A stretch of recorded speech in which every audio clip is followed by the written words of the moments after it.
ഗുമസ്തേ guys, അപ്പം ഞാൻ വീണ്ടും ബംഗ്ലോയിലേക്ക് ഇട്ടാ. ആടെ ചെറിയൊരു പരിപാടി ഉണ്ട്. ഒന്നുമല്ല, എൻ്റെ അനിയത്തിൻ്റെ ഒരു ചെറുങ്ങനായിട്ടൊരു പെണ്ണിങ് കാണല്ലോ കേട്ടോ. അങ്ങനെ ഞാൻ ബംഗ്ലോയിലേക്ക് തിരിച്ചടുക്കെത്തിയിട്ടാ. അപ്പോൾ എൻ്റെ അമ്മ പറയണ്ടോന്ന്, ഭയങ്കര വെയിൽ. അങ്ങനെ ആകെ ടാനെല്ലായ ഒരു സൈഡായി ഞങ്ങൾ കേട്ടോ. അത് കഴിഞ്ഞ് ഞാനെൻ്റെ പിള്ളേർ പരിധിയിൽ പോയ അതിനിപ്പോൾ ഒന്നും പറയേണ്ട, അവരാകെ എൻജോയ്. വിളിച്ച് അവരെ വരുന്നില്ല, നല്ലൊരു കാര്യമാണ്. നമുക്ക് വലിയവർക്ക് എന്തെങ്കിലും സംസാരിക്കാൻ ഇതാക്കാണ്ട് നമ്മൊരു സൈഡായി പിള്ളേർ സൈഡാക്കിയിട്ട് പോകുന്നത് നല്ലൊരു കാര്യം കേട്ടോ. നമ്മൾ ജ്യൂസെല്ലാം കുടിച്ചിട്ടായിട്ടാകുമ്പോൾ എൻ്റെ അനിയനെ കണ്ട അങ്ങോട്ട് പാത്രം കൊണ്ടുവെക്കുന്ന എനിക്ക് നല്ലൊരു ഭാവി കാണുന്നുണ്ട്. ആരെങ്കിലും പണി ഉണ്ടെങ്കിലും ഒന്ന് വിളിക്കണേ. അങ്ങനെ ഞങ്ങൾ വീണ്ടും വീട്ടിലേക്ക് തിരിച്ചേ.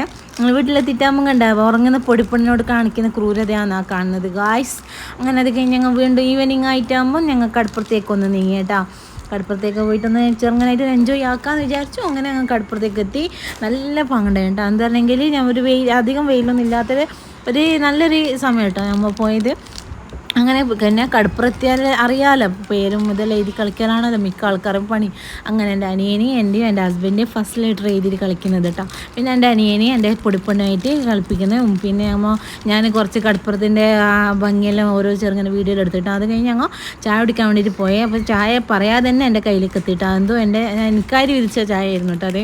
അങ്ങനെ ആ ചായ ഞാൻ ചായ കുടിച്ചു. പിന്നെ ഇവർ ഒരാൾക്ക് ഇഷ്ടപ്പെട്ട ഓരോന്ന് ഓർഡറാക്കി അങ്ങനെ അത് വന്നിട്ടാണ്.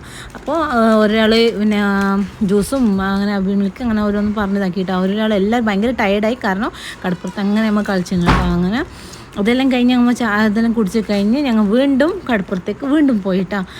നന്നര കഴിച്ചു കേട്ടോ. ഇത് കണ്ട പിന്നെ അതെല്ലാം കഴിഞ്ഞിട്ടാകുമ്പോൾ അതാ നല്ല മഴ പെയ്യുന്ന ലക്ഷണം കണ്ടേ.